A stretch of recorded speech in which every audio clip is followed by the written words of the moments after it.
সব তীর্থ বারবার, গঙ্গাসাগর একবার।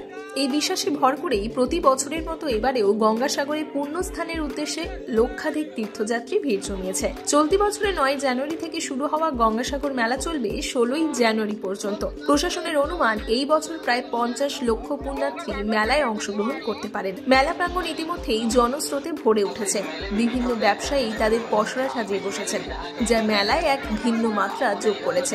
সাধু সন্ন্যাসী থেকে নাগা সন্ন্যাসীদের উপস্থিতিতে মেলা প্রাঙ্গণে ধর্মীয় ভাব গম্ভীর পরিবেশ তৈরি হয়েছে। নিরাপত্তায় কড়া নজর প্রশাসনের। পুণ্যার্থীদের নিরাপত্তা নিশ্চিত করতে প্রায় 12,000 পুলিশ মোতায়েন করা হয়েছে। কলকাতার বাবুঘাট থেকে গঙ্গাসাগর পর্যন্ত বসানো হয়েছে 1150টি সিসিটিভি ক্যামেরা।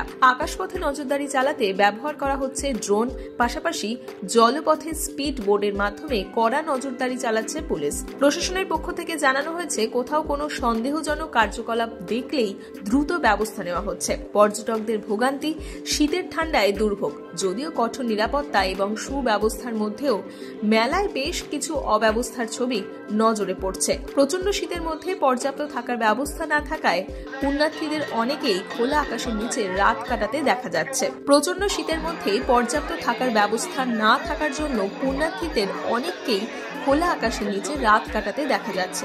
দূর দূরান্ত থেকে আসা সাধু সন্ন্যাসীরাও একই পরিস্থিতির শিকার হচ্ছেন। পর্যাপ্ত আশ্রয়ের অভাবে ঠান্ডার কষ্টে অনেকেই অসুবিধায় পড়েছেন। বুধবার মূল পুণ্যস্থান অনুষ্ঠিত হবে। তার আগে থেকেই মেলার চত্বরে পুলিশের সিসিটিভি মনিটরের মাধ্যমে নজরদারি চালাচ্ছে। মেলার এই চিত্র শুধু ধর্মীয় আস্থারই নয়, বরং নিরাপত্তা ও পরিষেবার চ্যালেঞ্জগুলিও কিন্তু তুলে ধরছে সমানভাবে।